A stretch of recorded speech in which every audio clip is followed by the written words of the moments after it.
चैतन्यमयी सत्यमयी परम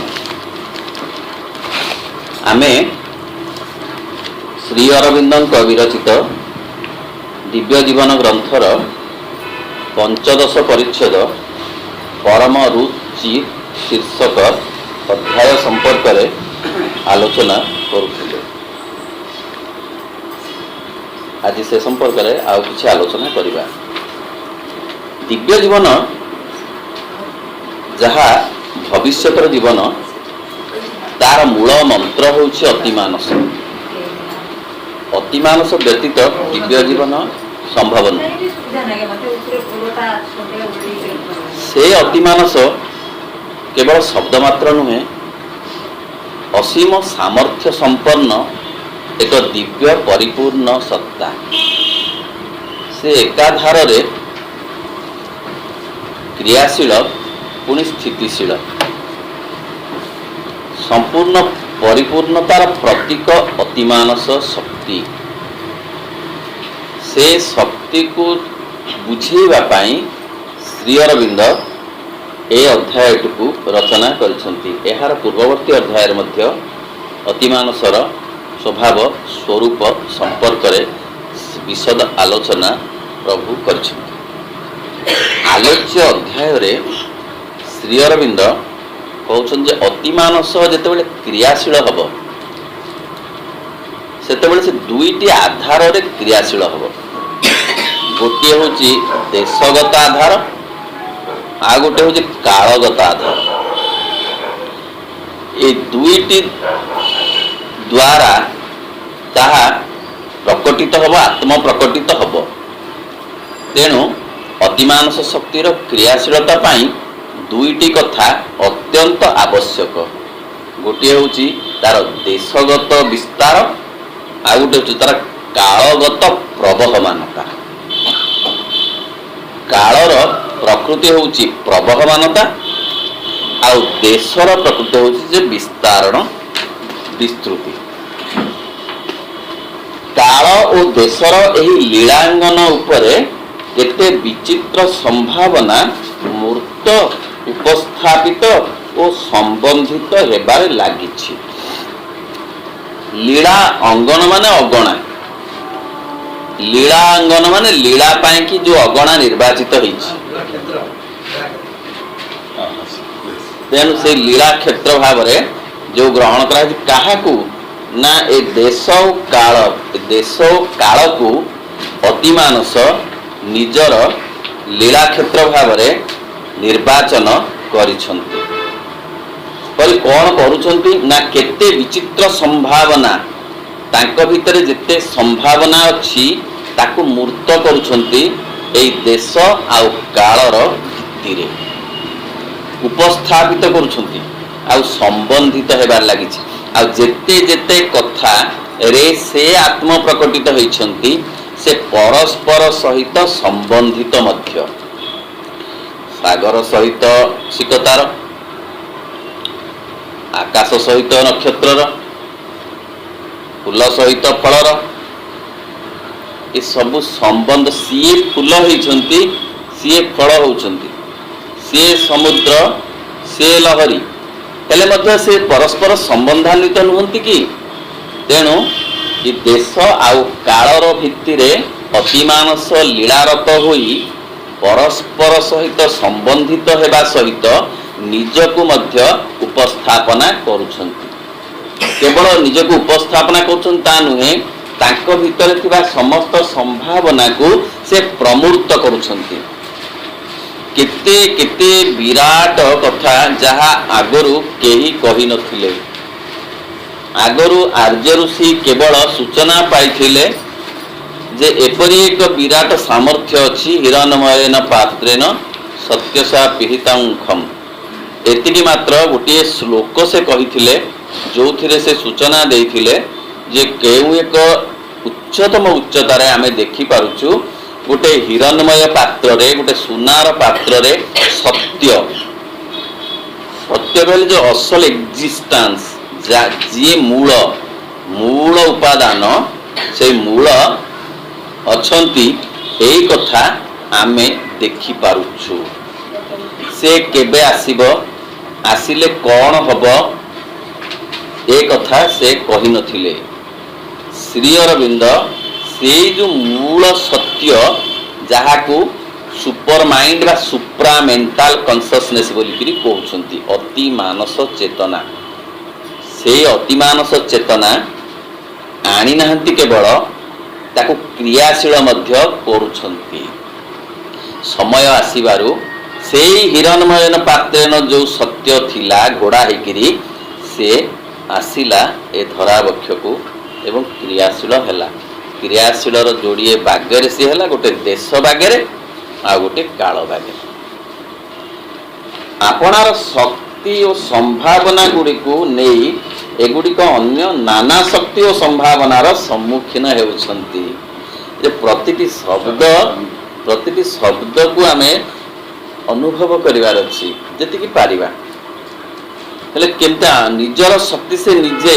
कारण सुप्रामेंटाल भितरे अछि परम पुरुष आउ परम शक्ति, ताकू कहा जाउछि अतिमानस पुरुष आउ अतिमानस शक्ति। जिए अतिमानस पुरुष सीए अतिमानस शक्ति, से तांक ठारू विच्छिन्न नुहंती एवं तांक भितरे संभावना अछि, सामर्थ्य अछि, आत्म प्रकटनर योजना अछि।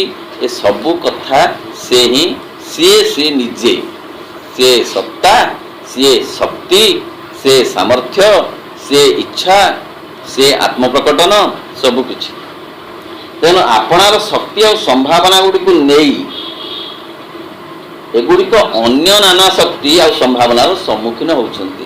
कारण सी जो शक्ति भितर आउ केते शक्ति मध्य ताकू केंद्र करी, सेही शक्ति को केंद्र करी आउ केते शक्ति मध्य से गोटे मूल शक्ति भाव आउ केतक शक्तिता सहित मध्य से दिए। जमी सूर्य चारिपटे विभिन्न ग्रह परिभ्रमण करुछंती, सेमती मूल शक्ति आउ केतेक शक्ति को नहीं मध्य आत्म रचना करुछंती। संभावनार सम्मुखीन होउछंती एवं सेही कारणरू ही कालर ए पूर्वपर प्रवाहटी आमर मन समक्षरे केवल एक स्वतःस्फूर्त पूर्वपर परंपरा रूपे प्रतीत न होई संघात और संघर्ष द्वारा परिणत होई चलीथिबा एक सृष्टि क्रिया परि प्रतीत हेउछि। गोटिए शक्ति केमती आउ गोटिए शक्ति रे रूपांतरित हेई जाउछि, मूल शक्ति आउ केतक शक्ति रे रूपांतरित, जेमती आलोक शक्ति से उत्ताप शक्ति रे रूपांतरित हेई जाउछि। गोटे मूल शक्ति आउ केते केते शक्ति रे मध्य से रूपांतरित हेई पारुछि।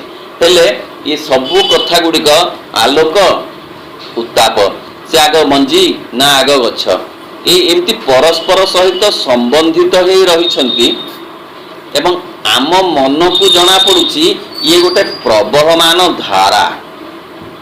आलोक नथिले उत्ताप न थांता, उत्ताप अच्छी माने कोठी गोटे आलोक उत्स अच्छी। ये जो कथा सबू से कहते आम मन समक्ष एक स्वतःस्फूर्त पूर्वपर परंपरा रूपे आमको लगुच। फूलटे न होइथिले फल होई न थांता, किंतु फूल भी सीए फल भी सीए गोटे शक्ति से आउ गोटे शक्ति से सबु शक्ति खाली परस्पर सहित संबंधित होइकरी अछंती लीला पाइकी बा आत्म प्रकटन निमंते। आमको मन आमर कहूँ ये गोटे परंपरा, ये गोटे प्रवाह। तेणु परंपरा प्रतिदिन संघात और संघर्ष द्वारा परिणत हो चली सृष्टि क्रिया परि प्रतीत होउछि। आम प्रकृत आमको लगुच गोटे संघर्ष कि गोटे संघातरू ए सबु कथा सृष्टि होउछि। गोटाए कथा आउ गोटे कथा रे रूपांतरित होउछि संघर्ष थिबारु। शब्दटा गोटे शक्ति रे रूपांतरित हो जाउछि काहे कि ना गोटे संघर्ष अछि बोली। नियाटा बाहर गोटे संघर्ष रु गोटे संघात आउ संघर्ष रु गोटाए कथा आउ गोटे कथार रूपांतरित हो जाउछि बोली आमे विचार करूछु, मनरे विचार करूछु। किंतु अति मानसरे गोटाए कथारु आउ गोटे कथा हो नाही। सीए जिमिति ये भी सेमिति, जिमिति कढ़ सिमिति फूल सिमिति कढ़ रु फूल होउछि सेमिति कथा नुहे। सीए कढ़ सीए पुणी फूल, सीए फल, सीए मंजी, सीए गछ ये सब खेला आमको लगुच ये परस्पर संघात आउ संघर्ष सृष्टि होची बोली सी अग्नि सी उत्ताप सी आलोक से सब आमको लगुच घर्षण शक्ति अग्नि है संभव तो गोटे संघर्ष न हेले अग्नि तैयारी हब नाही किंतु संघर्ष सीए अग्नि मध्य सीए आलोक सीए उत्ताप सीए यथार्थ देखिले वस्तु गुड़िक भितर से गुड़िकर विकासर जो अंतर्गत नियमटी रही ताहारी अनुसारे ही ए सहज और स्वतःस्फूर्त रीति वस्तु गुड़िकर विकास व परिणति हो चली से ता भितर भितर सब अच्छी फूल भितर फल अच्छी कैशोर भितर वार्धक्य अच्छी आमको लगुच सी अलग अलग कथा बोली किंतु से अलग कथा नुहे सी किपरि ना सहज और स्वतःस्फूर्त रीति हो शैशव कैशोर रे स्वतःस्फूर्त भाव आत्मरूपायित हो जाउची कैशोरटा निजे आत्मरूपायित हो जाउची युवकत्व रे ताकू से स्वतःस्फूर्त भाव हो सहज भाव हो सी एमती किसी कसरत करने को पड़ूना बाहर को जहाँ संघात और संघर्ष पर देखा जाउची ताहा स्वाभाविक अंतर्विकास बाह्य और गौण विभाव मात्र बाहर को लगुच गोटे संघर्ष परी घसिले कि गोटे विरोधर सम्मुखीन हेले जाकर अग्रगति होची आउ गोटे कथा होची किंतु ताहा प्रकृत में नुहे सी हूँ अंतर्विकास बाह्य और गौण विभाग मात्र कारण एक समग्र अंतर्गत तथा अंतर्निहित विधानटी अनिवार्यतः एक सौसम्ययुक्त विधान एवं ताहा ही संघर्ष और संघातर मध्य दे परिणत होता अंश तथा आकार गुड़िकर प्रक्रियागत बहिर्विधान गुड़िक मध्य नियंत्रण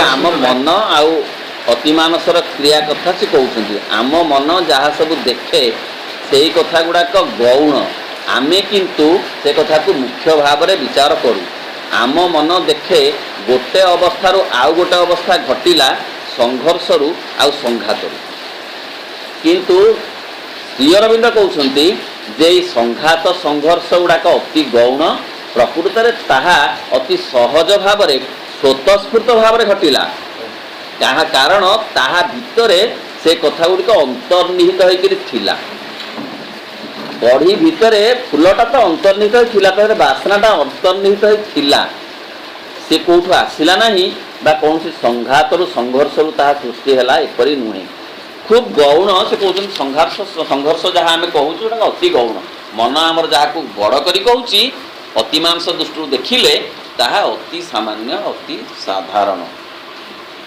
कारण एक और समग्र अंतर्गत तथा अंतर्निहित विधानटी अनिवार्यतः एक सौसम्य युक्त विधान बोले सी तो विधान होती आगुरी से विधान होती ये गछ एतिकी बड़ हेले ताधरे आसिब पत्र फूल फल ये से विधान होती क्यों ये ग्रह चक्र गति सब विधान होती ताहा प्रतिदिन बदली बदली जाऊनी सबु भितर सबु अंग प्रत्यंगर कार्य मध्य सेमती विधान होती ताहा गोटे सौसम्य युक्त विधान होती ये शब्द ही प्रकृत में गुरुत्वपूर्ण शब्द सौसम्य युक्त ता भीतर गोटे अच्छी हाँ सामंजस्य अच्छी एमती तेढ़िया मेढ़िया हो नुहे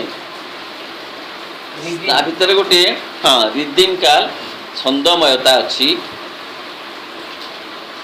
से विधान गुड़िक ता भीतर एमती खंजा होती जे ता भीतर वैषम्य नहीं भारसाम्य अच्छी गोटे सौसम्य अच्छी गोटे बैलेंस अच्छी गोटे एस्थेटिक सेंस अच्छी ता भीतर एवं ताहा ही संघर्ष और संघातर मध्य दे परिणत होता अंश तथा आकार गुड़िकर प्रक्रियागत बहिर्विधान गुड़िक नियंत्रण करुच्ची सी ता भीतर जो शक्ति अच्छी सौसम्ययुक्त शक्ति सी यही अस्त्र करी टिके बाहर संघर्ष संघात को अस्त्र करी से विकसित कि प्रकटित होउछि सेटा तापई गौण भितर तार अच्छी से कथा प्रकटित हवा पाई टिके मात्र से संघर्ष के संघातर आवश्यकता करू जेमती गोटे फूल कढ़टे फूल हवा पाई टिके सूर्य किरण हो तो दरकार किंतु सूर्य किरण जे ताको फुटई दउचे कथा नुहे ता भीतर फुटिबार सामर्थ्य अछि से खाली टिके ताको सहयोग कर दउछि तेणु अतिमानसर दृष्टि भितरे सौसम्यर एक बृहत्तर तथा गभीरतर सत्यटी सदा वर्तमान अछि से ओमनी प्रेजेंट हेकरी अछि ता भितरे सेमती सब बेले से मौजूद हेक अछि हाँ हार्मोनी प्रकटनर सामर्थ्य भी ता भितरे अछि खाली टिकिए पवन टिकिए ताकू सूर्य आलोक हे गले से प्रकट हो जाउछि पॉसिबिलिटीज आम भीतर सब रहिछि संभावना जोथि पाए कि हाँ माँ कहउछ जे आम भीतर सब अछि खाली आमको सेमती टिके अभिप्सा सेमती टिके प्रत्याख्यान आ सेमती समर्पण यही सब कथा गुड़ को आश्रय करी आमे सेते बाटरे पहुँची पारिबा एई माने हमको पहुँचे देबे नुहे एई माने हमको गच्छ मंजी भितरे शक्ति अछि बट वृक्षर जल पवन सूर्य किरण एहा पाई हेबे केपरी ना गोटे उपादान भलिया कथाटी हेबे सहयोगी उपादान आम भितरे सामर्थ्य किंतु अछि केवल आपणार साधन गुड़ी को अवलंबन करी कार्य करुथिला बेले मन प्रत्येक वस्तु को स्वतंत्र और विच्छिन्न भावे देखि थाए एवं सही कारणरू मनर आखि को जहाँ विरोध और विसंवाद बोली देखा जाए अतिमानस ताहाकु ही सदा वर्तमान और सतत विकसमान से साधारण सौसम्य और सुसंगतिर एक उपादान रूपे प्रत्यक्ष करिथाए मन जहाँ कहे छंदहीन मन जहाँ कहे अलगा अलगा मन जहाँ कहे एहा हेलारु ताहा हेला किंतु नहीं एहा भितर ताहा थिला समय क्रमे ताहा आसिला किछि कथार सहयोग दरकार हुए तो पड़िला जदि ए कथा टिके सहयोग न हबो जदि टिके आलुओ जदि टिके पवन न हबो ताहाले कढ़ीटा फूल हब नाही किंतु कढ़ीटा को फूल आलुओ करूनी कथाटा इठी आमे कहूँ मन कहूँ जे आलुओ ए कढ़ीटा को फूल रे रूपांतरित करदेला पवन ए फूलटा को एमती कर गछटा को बढ़ई देला जदि आलुओ न थांता जदि सूर्य किरण न थांता ताहले गछटा बढ़ी न थांता गछ भीतर बढ़िबार सामर्थ्य थिला सूर्य किरण ताकू टिके सहयोग कला आम भितरे अतिमानव हबार सामर्थ्य अछि आमको पाठचक्र प्रत्याख्यान सहयोग विश्वास भरोसा समर्पण ए कथा गुड़िक सहयोग करिवे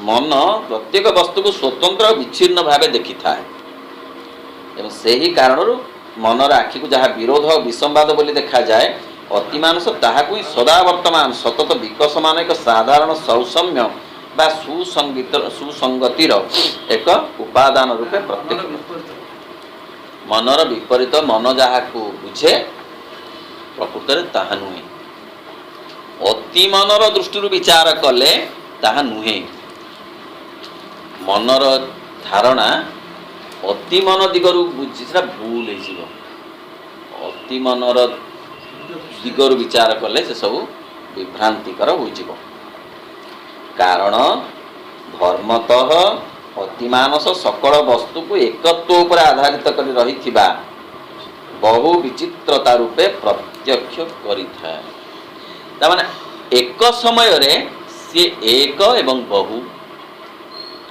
एक समय रे से स्थिर आउ चलचंचल जो कथा पाई सावित्री महाकाव्य रे कहा जाउछि सावित्री को पाई से कथाटा कहा जाउछि सावित्री होउछन्ती अतिमानसर मूर्तिमती देवी अतिमानसर ତେଣୁ ତାଙ୍କ ପାଖରେ ଅତିମାନସର ସମସ୍ତ ଲକ୍ଷଣ ରହିବା ସ୍ୱାଭାବିକ।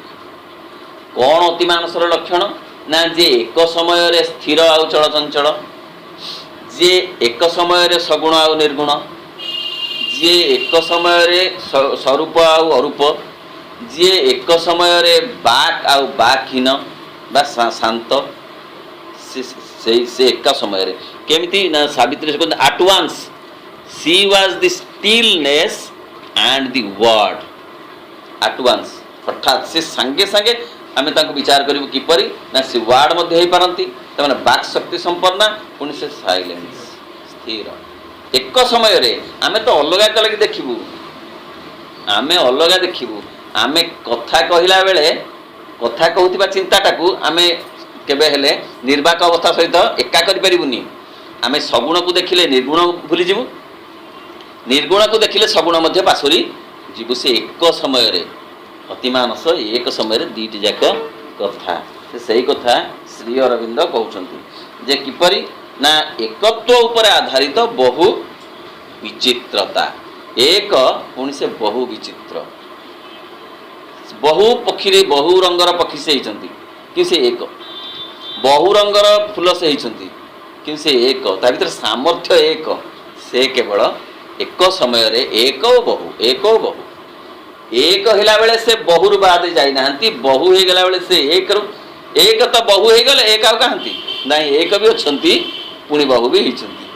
ବହୁ ଭିତରେ ଏକ, ଏକ ଭିତରେ ବହୁ, ଇଏ ହେଉଛନ୍ତି ଅତିମାନସର ଅସଲ ପରିଚୟ। ପୁଣି ମନ କେବଳ ଏକ ଦତ୍ତ କାଳ ବା ଏକ ଦତ୍ତ ଦେଶକୁ ହିଁ ଅନୁଭବ କରିବାକୁ ସମର୍ଥ ହୁଏ। ସକଳ ସମ୍ଭାବନାକୁ ତାହା ସତେଜ ବା ଏକ ଜାଲ ଭିତରେ ଅବିନ୍ୟସ୍ତ ଭାବେ ଏକାଠି ହୋଇ ରହିଥିବାର ଦେଖିଥାଏ। ମନ କ'ଣ କରେ? ତାକୁ ଯେଉଁଟା ଦିଆହେଇଛି, ତାର ଇନ୍ଦ୍ରିୟକୁ ଯେଉଁଟା ଯୋଗେଇ ଦିଆହେଇଛି, ସେତିକି ସମୟ ବା ସେତିକି ବିସ୍ତୃତି, ସେତିକି ତା ଭିତରେ ସେତିକି ଅନୁଭବ ହବ।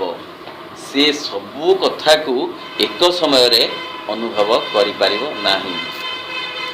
ସିଏ ଦେଖିଛି ଭିନ୍ନ ଭିନ୍ନ ଜାଗା, ମଣିଷ ବମ୍ବେ ଦେଖିଛି, ସିଏ ଦେଖିଛି କେରଳ, ଦେଖିଛି ସେ ଲଣ୍ଡନ, ଦେଖିଛି ସିଏ ଜାପାନ, କିନ୍ତୁ ଏକ ସମୟରେ ସବୁ ଜାଗା ଦେଖିପାରିବନି।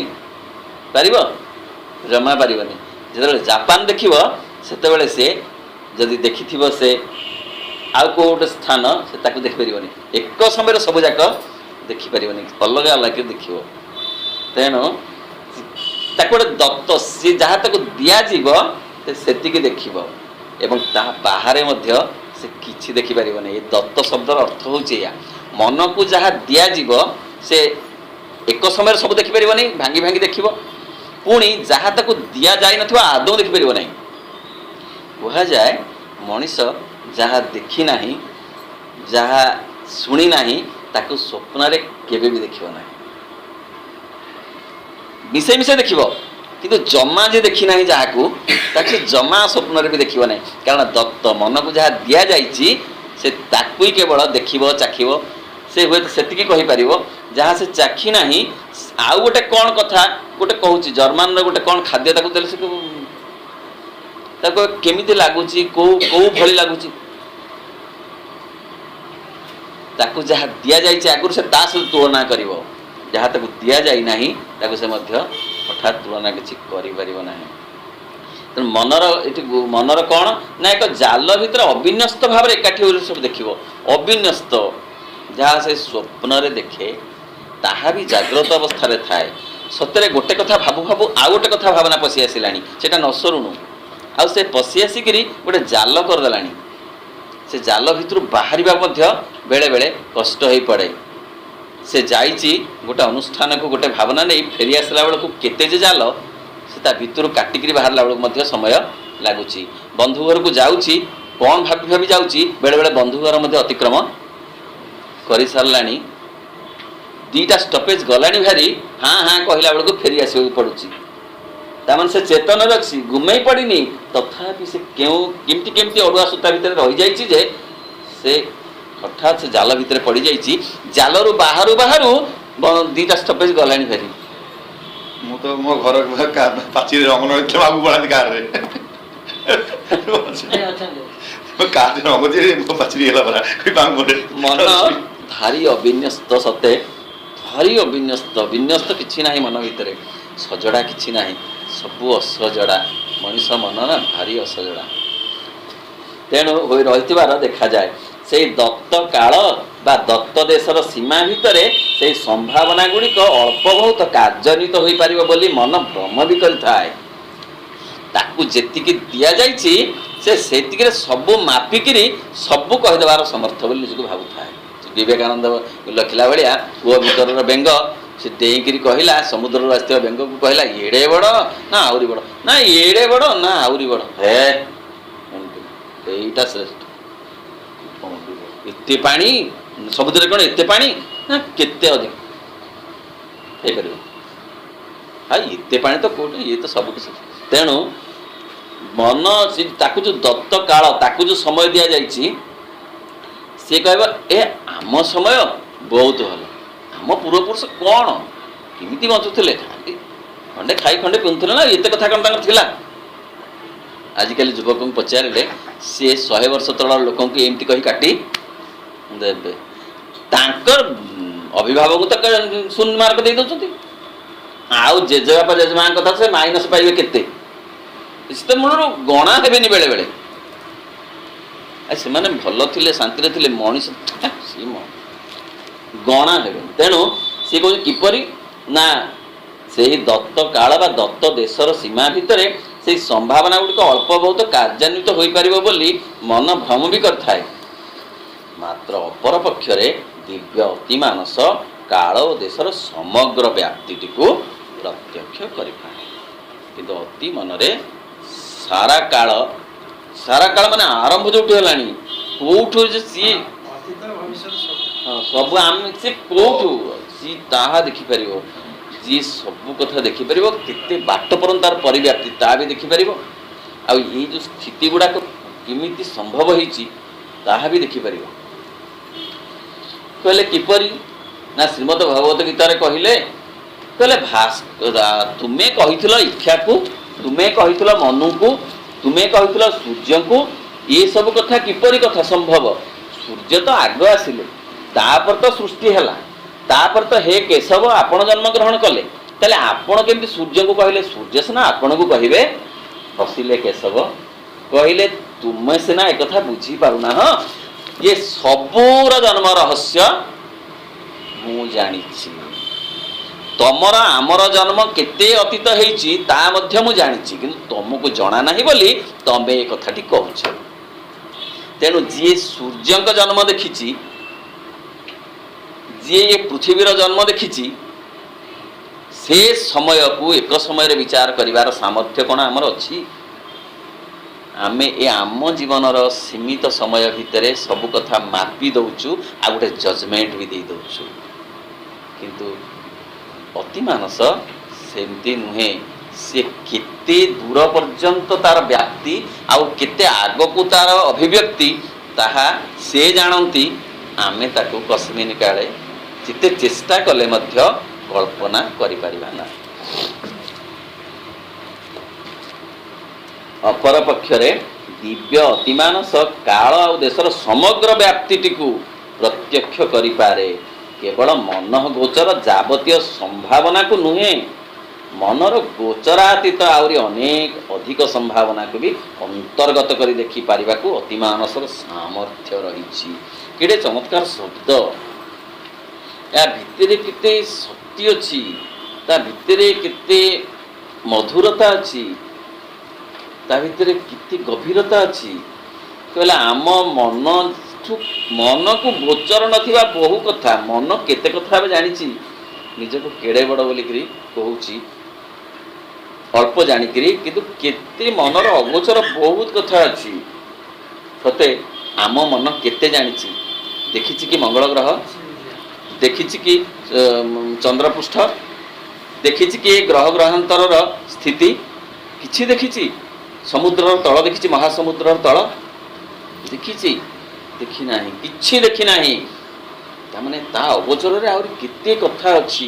ଇଏ ତ ବାସ୍ତବ ସ୍ଥିତି, କିନ୍ତୁ ଯେଉଁ କାଳର ପ୍ରବାହ, ସେ କାଳର ପ୍ରବାହକୁ ମନ କିଛି ବି ଜାଣିନାହିଁ, ତଥାପି ସେ କହୁଛି ଜାଣିଛି ବୋଲି। ହେଲେ ଅତିମାନସ ଏସବୁ କଥା ଜାଣିଛି। ଏହିପରି ଦେଖିବାରେ ଅତି ମାନସର କେବେ ହେଲେ କୌଣସି ଭୁଲ ହୁଏ ନାହିଁ। ସିଏ ଆଦି ଦେଖିଛି, ସିଏ ଅନ୍ତ ବି ଦେଖିଛି। ଆଦି ଅନ୍ତ ନୁହେଁ, ସିଏ ଅନାଦି ଆଉ ଅନନ୍ତ। ତାଙ୍କର ଆଦି ନାହିଁ କି ତାଙ୍କର ଅନ୍ତ ବି ନାହିଁ। ସିଏ ଯିଏ ଏକ ସମୟରେ ଅନାଦି ଓ ଅନନ୍ତ, ଯିଏ ଏକ ସମୟରେ ସ୍ଥୂଳ ଆଉ ସୂକ୍ଷ୍ମ, ଯିଏ ଏକ ସମୟରେ ସାକାର ଓ ନିରାକାର, ସେଇ ହେଉଛନ୍ତି ସେଇ ମହାସତ୍ୟ। କାରଣ ଏହିପରି ଦେଖିବାରେ ଅତିମାନସର କେବେ ହେଲେ କୌଣସି ଭୁଲ ହୁଏ ନାହିଁ। କୌଣସି ପ୍ରକାର ବାଡ଼ି ବୁଲେଇବାକୁ କିମ୍ବା ବାଉଳା ହେବାକୁ ପଡ଼େ ନାହିଁ। କାରଣ ଏହା ପ୍ରତ୍ୟେକ ସମ୍ଭାବନାକୁ ତାହାର ଯଥାର୍ଥ ଶକ୍ତି ଓ ଯଥାର୍ଥ ପ୍ରୟୋଜନ ସିଦ୍ଧତା ଦେଇ ବେଶ ଦେଖିପାରେ, ଅନ୍ୟ ସମ୍ଭାବନା ଗୁଡ଼ିକ ସହିତ ଯଥାର୍ଥ ଭାବେ ସମ୍ବନ୍ଧିତ କରି ଦେଖିପାରେ। ସିଏ କିପରି ପ୍ରାଣୀଟିଏ ହବ, ଆଉ ଗୋଟିଏ ପ୍ରଜାତି କିପରି, ସେ ଆଉ ଗୋଟିଏ ପ୍ରଜାତି କିପରି ହେବେ, ସିଏ ସବୁ ତା ଭିତରେ ସମ୍ବନ୍ଧ କେମିତି ରହିବ। ସିଏ ଦେବଦାରୁ ଗଛ ହେବେ, ପୁଣି ନିମ୍ବ ଗଛ ବି ହେବେ, ତାଙ୍କ ଭିତରେ ପାଖାପାଖି ସୌସମ୍ୟ କିଛି ରହିଥିବ। ସିଏ ମର୍କଟ ହେବେ, ପୁଣି ମଣିଷ ବି ହେବେ, ମଣିଷ ପୁଣି ଅତିମାନବ ବି ହେବେ। ସିଏ ହେବେ କିଛି କିଛି ସାମ୍ୟ ମଧ୍ୟ ରହିବ, ନ ରହିବ ଏକଥା ନୁହେଁ, ଟିକିଏ ଟିକିଏ କିଛି ନା କିଛି ରହିବ। ସିଏ ତେଣୁ ବିଭିନ୍ନ ବାଗରେ ତାଙ୍କର ପ୍ରୟୋଜନ ସିଦ୍ଧତା, ସେ ଜାଣିଛନ୍ତି କ'ଣ ଦରକାର, କ'ଣ ହବା ଦରକାର, ସେ ଜାଣିଛନ୍ତି। ଆଉ କ'ଣ ନା ଯଥାର୍ଥ ଶକ୍ତି ବା ପ୍ରତ୍ୟେକ ସମ୍ଭାବନା, ସେ ଭାରି ସମ୍ଭାବନା ପ୍ରିୟ, ବହୁତ ସମ୍ଭାବନା। ତା ନହେଲେ ଗୋଟେ ପ୍ରକାର ଗଛ ହେଇଥାନ୍ତେ, ଗୋଟେ ପ୍ରକାର ଜୀବ ହେଇଥାନ୍ତେ, ଗୋଟେ ପ୍ରକାର ଫୁଲ ଫଳ ହେଇଥାନ୍ତେ। ତାଙ୍କର ବହୁ ସମ୍ଭାବନା ପ୍ରିୟ। ସେ ଭାରି ଲୀଳା ବିଳାସୀ ଆଉ ସମ୍ଭାବନା ପ୍ରିୟ। ତାଙ୍କର ଏଇ ସମ୍ଭାବନାକୁ ଯଥାର୍ଥ ଶକ୍ତି ଓ ପ୍ରୟୋଜନ ସିଦ୍ଧତା ଦେଇ ବେଶ ଦେଖିପାରେ। ଖାଲି ସମ୍ଭାବନା ହେବନି, ଏହା ପ୍ରୟୋଜନ ତ, ମୁଁ ଏହା ହେବି, ମୁଁ ମର୍କଟ ହେବି, ତାର କିଛି ପ୍ରୟୋଜନତା ଥିବା ଦରକାର। ନା ମର୍କଟରୁ ଲାବୋରେଟୋରୀରୁ ପୁଣି ଆସିବ ତାପର ଅବସ୍ଥା। ତାର ପ୍ରୟୋଜନତା ଯଦି ଅଛି ସେ ହେବେ, ଯଦି ପ୍ରୟୋଜନୀୟତା ନାହିଁ, ମାନେ ଉଦ୍ଭଟ ଭାବରେ କ'ଣ ଗୋଟେ ହେଇଯିବା, ମୋର ଇଚ୍ଛା ହେଉଛି ଏମିତି ଗୋଟେ 6 ଗୋଡ଼ିଆ ମଣିଷ ହେବି, ମୋର ଇଚ୍ଛା ହେଉଛି 2ଟା ଗୋଡ଼ରେ ଚାଲିବ ଆଉ 4ଟା ଲଡ଼ବଡ଼ ହେବ ଚାରିପଟେ, ନାଇଁ ଏମିତି ସମ୍ଭାବନା ତାଙ୍କୁ ଚାହିଁଲେ ବି ହେଇପାରିବେ, କିନ୍ତୁ ସେ ହେବେ ନାହିଁ। ତାଙ୍କର ପ୍ରୟୋଜନ ବୋଧ ତାଙ୍କ ଭିତରେ ଅଛି। ସେ ବେଶ ଜାଣିପାରନ୍ତି ଯେ କ'ଣ ଦରକାର ଆଉ କେତେବେଳେ ଦରକାର, କେମିତି ଦରକାର, ସେ ଜାଣିଛନ୍ତି। ଆଉ ତଦନୁସାରେ ସେ ନିଜକୁ ସେମିତି ରୂପାୟିତ କରୁଛନ୍ତି। ଅନ୍ୟ ସମ୍ଭାବନା ଗୁଡ଼ିକ ସହିତ ଯଥାର୍ଥ ଭାବେ ସମ୍ବନ୍ଧିତ କରି ରଖିପାରେ। ମଣିଷ ଆସିଗଲା, ମନର ବିକାଶ ହେଇଗଲା, ଏଥର ଅତିମାନସକୁ ଅଣାଯାଉ। ମର୍କଟ ବେଳେ ଦରକାର ନାହିଁ, ସମ୍ଭବ ନୁହଁ, ଦରକାର ନାହିଁ, ପ୍ରୟୋଜନ ନାହିଁ, ଆସିବ କାହିଁକି? ବୁଦ୍ଧଙ୍କ ବେଳେ ଦରକାର ନଥିଲା, ଅତିମାନସ ଆସିବ କାହିଁକି? ଭୁଲ ନୁହେଁ, ପ୍ରୟୋଜନ ନଥିଲା। +3 ତ ମୂଳରୁ ଏଠି କେହି ପଢ଼ି ନାହାନ୍ତି, ଏଠି ୟୁନିଭର୍ସିଟି ହେବ କାହିଁକି? ଆଗ +3 ହଉ, +3ରୁ ପିଲା ବାହାରନ୍ତୁ, ତାପରେ ୟୁନିଭର୍ସିଟି ହେଲେ MA ପଢ଼ିବେ। ତେଣୁ BA ପାସ୍ କଲା ପର୍ଯ୍ୟନ୍ତ BA କ୍ଲାସ୍ ଚାଲିବ। ପ୍ରୟୋଜନ ବୋଧ ତାଙ୍କର ଅଛି। ପୁଣି ଆଉ କ'ଣ ଅଛି ନା ସେ ଦେଖିପାରନ୍ତି ଅନ୍ୟ ସମ୍ଭାବନା ଗୁଡ଼ିକ ମଧ୍ୟ ଇଣ୍ଟରଲିଙ୍କ। ଶ୍ରୀ ଅରବିନ୍ଦ କହୁଛନ୍ତି ଏ ସୃଷ୍ଟି ଭାରି ଇଣ୍ଟରଲିଙ୍କ। ଆମେ ସବୁ ଅଲଗା ଅଲଗା କରି ଦେଖୁ ସିନା, କିନ୍ତୁ ସବୁ କଥା ସହିତ ଭାରି ସମ୍ବନ୍ଧିତ। ମଣିଷଟିଏ ପ୍ରାଣୀ ସହିତ ସମ୍ବନ୍ଧିତ, ପ୍ରାଣୀଟିଏ ଗଛ ସହିତ ସମ୍ବନ୍ଧିତ, ଅମ୍ଳଜାନ ଅଙ୍ଗାରକାମ୍ଳ ସହିତ ସମ୍ବନ୍ଧିତ। କିଏ କାହା ସହିତ ସମ୍ବନ୍ଧିତ ନଥାଏ ଏ ସୃଷ୍ଟିରେ କିଛି ନାହିଁ। ଆମେ କିନ୍ତୁ ସେଟା ବୁଝିପାରୁନୁ ସିନା, ସବୁ ସମ୍ପର୍କିତ ସମସ୍ତେ ସମସ୍ତଙ୍କ ସହିତ। ଏଇ ଯେ ପଞ୍ଚଭୂତ, ସେ ପଞ୍ଚଭୂତ ପଞ୍ଚୀକରଣରେ ଏଇ ସ୍ଥୂଳ ଜଗତର ସୃଷ୍ଟି ହେଇଛି। ଯେଉଁ କ୍ଷିତି ଅବ୍ତେଜ ମରୁତୁ ବ୍ୟୋମ, ଏମାନେ ଆମକୁ ଅଲଗା ଅଲଗା କରି ଲାଗନ୍ତି ସିନା, କିନ୍ତୁ ଏମାନେ ପ୍ରତ୍ୟେକ ଭିତରେ ଅଛନ୍ତି। क्षिति भितर तेज अच्छी, तेज भितर क्षिति अच्छी, अप भितर आकाश अच्छी, आकाश भितर अप अच्छी, प्रत्येक प्रत्येक भितर अच्छा। जितेबले उपनिषद रे पंचीकरण कथाटी कह सी किपरि भाव में अच्छा ना, जो सत्ता धर क्षिति ये हूँ 50 भागे, आउ 4टी जो रहीगले सी हूँ 12 अध्याय। जितेबाला जल सी हूँ 50, जल रे सत्ता कौन ना 50 भाग जल, आउ रहा जो 4 प्रकार सी हूँ 12 अध्याय लेखे 50 50 50 100 एमती प्रत्येक सत्ता 100 हो जाइकरी पंचीकरण धारा तैयारी करछंती। अर्थ प्रत्येक प्रत्येक भितर अच्छंती, समस्ते समस्त सहित संपर्कित। गछ सहित मनीष खाली गछ जो शून्य हो मनीष विश्वास नहीं पारे। आउ जदि मनीष जाक सबू शून्य हो, जीवजंतु सबू शून्य हो, गछ बंची पार नहीं। तार अंगारकाम्ल दरकार, तार अंगारकाम्ल के छाड़ किए मनीष जीवजंतु छाड़े। तेणु प्रत्येक प्रत्येक सहित संपर्कित उपलब्ध केउ समय रे और केउ स्थान रे केउ संभावनाटी किभଳି क्रमशः विकसित होगाक जाउछि एवं आपणार उपलब्धि क्रम रे परिशेष रे तार की परिणति घटिब अति मानस पाखरे सब केबे हेले अगोचर न थाए। एड़े सुंदर बुझेगा सते आमे जदि दिव्य जीवन न पढ़ी थांते आमे एते चमत्कार कथा सब जानी पारि न थांते, खाली भाभी थांते सुनी थांते अतिमान शक्ति माश्रम ना क्रियाशील होउछि अतिमान भव एतिक सिना जानी थांते, किंतु अतिमानस जे केड़े सुंदर, केड़े सुकुमार, केड़े मधुर, केड़े योजनाबद्ध, केड़े प्रयोजन सिद्ध, ए कथाटा आमे जानी पारि न थांते। से कहउछंती जे केते बेले घटिबो, केमिति घटिबो, घटिले कौन हब, ए सबू कथा से जानी थांती। एवं आपणार उपलब्धि क्रम परिशेष तार की परिणति घटिब अतिमानस पाखरे सब केबे हेले अगोचर न थाए। सते आमको लागुनी आमे सिना भाबुछु आमे आसीचु सत्संग करबा को नुहे, आमको अतिमानस आम अलक्ष्य रे आनिछि। से जानती आमको को बाटेरे से नबा को चाहती, नहले एठी आनी आमको बसई न थांते, जमा बसई न थांते। तांकर इच्छा आमे बसु बोली अतिमानस जानती जे कौन कौन अच्छी सब भवितव्य। भवितव्य सिना मन जाने नहीं, अति मन अति चमत्कार भाव में जानती भवितव्य कौन। मनर से कैपेसिटी नहीं भविष्य जानिबार। अतिमानस पाखरे सब केबे हेले अगोचर न थाए। आपणार दृष्टि रे अविचलित रही वस्तु गुड़ी को समग्र रूपे देखि पारिबा मन पक्षर आदौ संभव हुए ना। मात्र ये सामर्थ्यटी मानसातीत अतिमानसर स्वधर्म। मन जहाँ पारिबनी अतिमानस ताहा पारिब।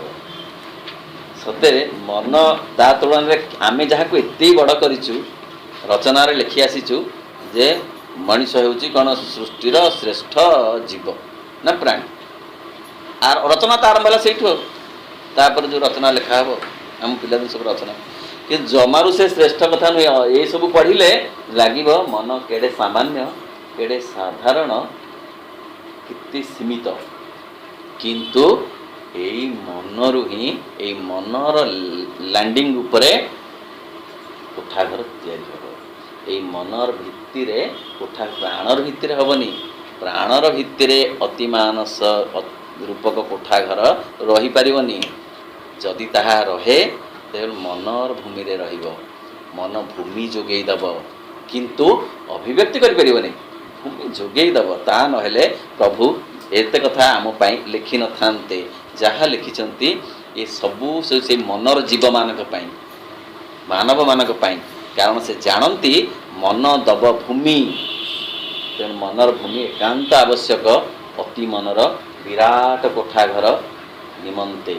मन अति मन नुहे, मूलदुआ कोठाघर नुहे, किंतु मन मूलदुआ नथिले एड़े बड़ा आकाश चुंबी कोठाघर रही पारिब ना।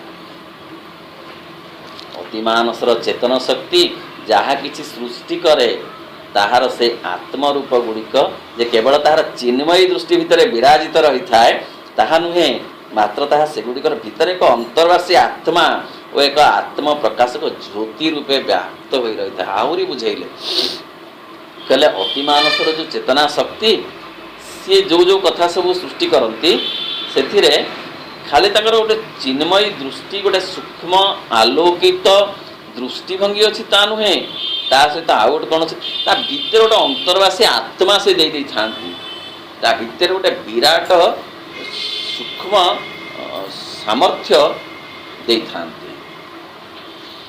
जमिति जे मनीष भितर जे खाली प्राण मन शरीर एमती कथा अभ्यास रुचि एमती गोटे कथा ना ता भर असल आउ गोटे कथा रखी दिखाई अत्यंत ज्योतिर्मय अत्यंत सामर्थ्ययुक्त आउ एक विराट सत्ता आत्मा भाव से रखी दिखाई बोली से एमानकु सब चलई चलई बढ़ई बढ़ई नौची सी सत्ता होची नेता सी देह को परिवर्तन करोची किपरि देह दरकार किपरि मनुटीए दरकार किपरि परिवेशटीए दरकार ये सब कथा सी निर्वाचन कर दो सेमती से खाली जे चिन्मयी दृष्टि भितर विराजित नुहे ताहान से गुडिक भितर अंतर्वासी आत्मा एवं आत्म प्रकाशक ज्योति रूपे सी गोटे निज सेल्फ मानिफेस्टेशन तार निजर प्रकटन शक्ति अच्छी निजर से आउ कहा आलोक आलोकित नुहे से सूर्य जी स्वयं निज आलोक आलोकित चंद्र नुहे से आउ कहाठू आलुओ पाइले आलोकित हम एमती नुहे से स्वयं आलोकित प्रच्छन्न भाव हेले मध्य यह विश्वर जावतीय रूप और तथा जावतीय शक्ति भितर विद्यमान रही थाए यह ही सार्वभौम और स्वतस्फूर्त भाव सकल रूप शक्ति तथा क्रियावृत्ति को नियंत्रित कर से सबू कथा रूपायित होती प्रकटित होती नियंत्रित निजक भी नियंत्रण करुँते सी सबू तांको किए नियंत्रण करिया दरकार सी निजको नियंत्रण करती नियंत्रण करिबा सहित पुणी से अग्रगति करुथांती सहिस गोटे घोड़ा को नियंत्रण कले घोड़ा चलिबो ना सी निजे सहिस सी घोड़ा सी पुणी लगा ये निजे सब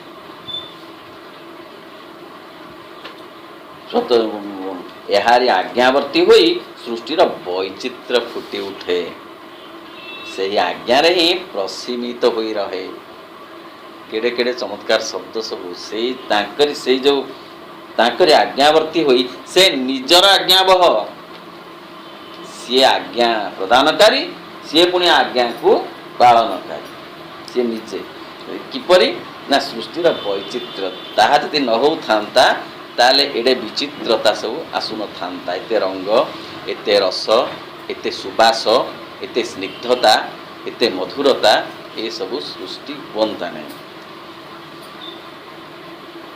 से ही आज्ञा ही प्रसीमित हो रहे सी पुणी खाली वैचित्र जो एमती हो नुहे से वैचित्र भी गोटे सीमा अच्छी से वैचित्र भी गोटे श्रृंखला अच्छी से वैचित्र जो मन इच्छा एमती नुहे वैचित्र अच्छी विथ डिसिप्लिन तेणु यार आपनार नियोजित शक्ति को संग्रह करे और साउंटी आने व्याप्त वितरित करे परिमित परिमार्जित करे कि शब्द सब प्रतिटी शब्द भितर गभीरतम गभीरतार शक्ति निहित अच्छी से निजको छाड़ी दियंती पुणी निजको टाणी आनती सी निजको केमती करती ना परिमित भी कर दियंती दरकार पड़िले एमती जमती बनिसी छाड़ी दिया जाए कंटा पुणी दरकार पड़े ताकू गोटे आने को हुए जमती गुड़ी को जी छाड़ी दियंती से ही गोटे आनती दरकार पड़े पुणी ताकू गोटे आनती सेमती सी परिमित भी कर पारती पुणी ताकू टिके मार्जित भी आउटे कर दियंती आउ कौन करती ना सी संग्रह भी करती साउंटी मध्य आनती व्याप्त भी करती वितरित भी करती से निजको एमती विछुरित भी कर दियंती पुणे आउ कौन करती ना वितरित भी करती किछि दे भी दियंती एक समय रे देईदबा आउ बढ़िबा देईदेले कमिଯିବ ना एटा से कथाटा वितरित शब्द व्याप्त शब्द से दिया एत गुड़े खाद्य अच्छी वितरित हो गला ना ना ना से वितरित हो बढ़ी भी जाऊ सर न खाद्य बंटा हो पुणी खाद्य बढ़ी बढ़ी जेते बेगरे बंटा हो से बेगरे बढ़ी जाऊ से व्याप्त आ वितरित एक समय एवं रूपर प्रथम जन्म लग्न रे अथवा शक्तिर प्रथम उन्मेष समय रे यार आत्मज्ञान जो प्रथम विधान बा धर्म गुड़ी को निरूपित कर दे थाए ताहारी अनुसार ही यही सब कार्य समाहित हुए कारण ता भीतर सेमती सामर्थ्य सब रखी जाए थाए जी शैशव भितर इते सामर्थ्य थाए जे सेई पुणी आस्ते आस्ते आस्ते आस्ते रूपांतरित हो विराट सामर्थ्य गोटे छोट चारा गछ भितर इति विराट बटवृक्षर सामर्थ्य अच्छी तेणु सी कह किपर ना धर्म गुड़ी को प्रथम विधान बा धर्म गुड़ी को निरूपण कर दि जाए सी केते उच्चा हम एटा आगुरी निर्धारित हो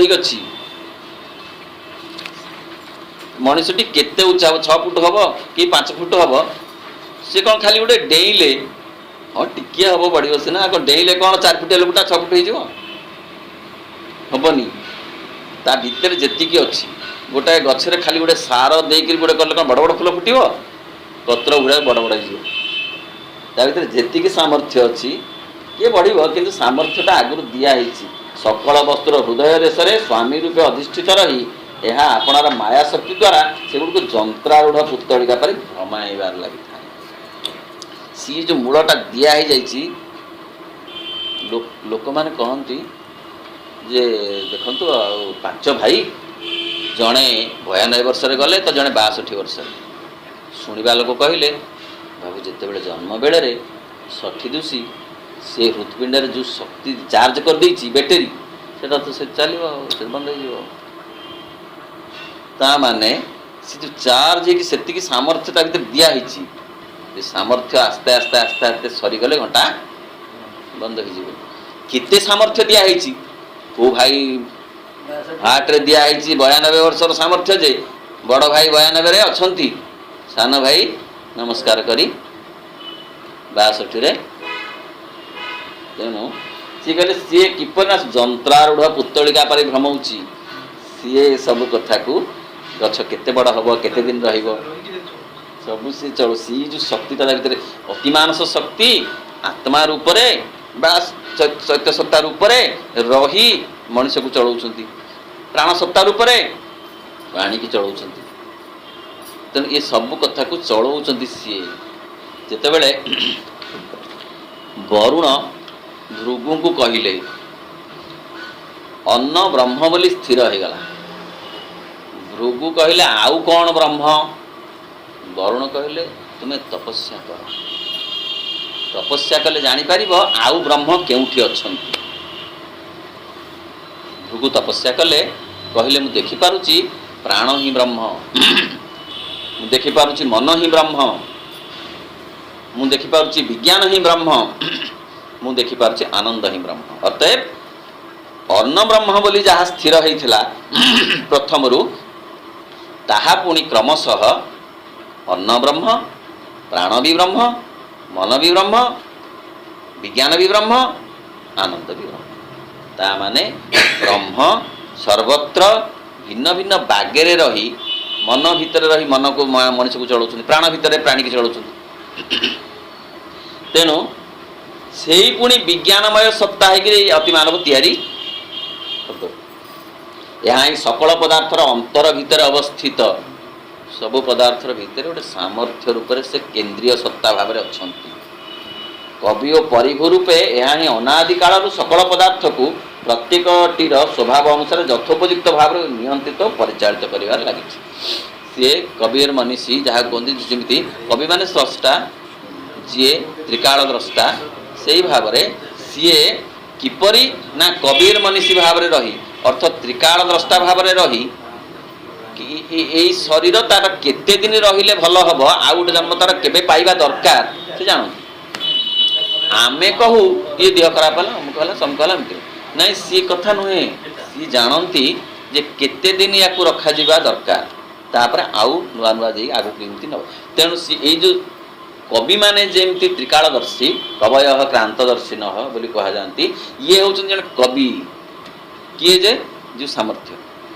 जो सामर्थ्यटी प्रत्येक वस्तु प्रत्येक व्यक्ति प्रत्येक प्राणी भितरे अत्यंत केंद्रीय सत्ता भाव में अच्छा से होउछंती कवि भाव में विवेचित कारण कवि माने होउछन त्रिकालदर्शी कविर मनीषी बोली तांको सेतमे कहा जाए सी सेई चेतना सेमती त्रिकालदर्शी अतीत रे कौन थिला ये व्यक्ति कौन हवा दरकार वर्तमान कौन होउछि ता मते सब से नियंत्रण कर यथोपयुक्त भाव नियंत्रित और परिचालित करिवारे लागिछि सेही केंद्रीय सत्ता ही अतिमानस सत्ता जी मूल सत्ता जी कि ये सृष्टि को परिचालना करुछंती सृष्टिर परिकल्पना करछंती सृष्टिर प्रयोजना करछंती अग्रगति करने को से निजे निजे ताकू नौचंती और जाउचंती सी एक समय रे भारी सुंदर अनुभव सी जाउचंती पुणी नौचंती जीवा लोक सी पथ सी पथिक सी पथ प्रांतर छाई सी तेणु पथ तांकठू अलगा नुहे कि से पथ ठारू अलगा नुहंती सी एक समय रे पथिक पुणी पथ पुणी पथ चलार अभिज्ञता पुणी पथ प्रांतर छाई पुणी पथ पर आउ पथर पुणी प्रसारण से सबू किछि तेणु एते कथा सते अच्छी जानिले हमको लगुची आउ एक राज्य रे रहिला परी अनुभव कले केमती लागिवो ताहा आमे कल्पना करि परिबा ना।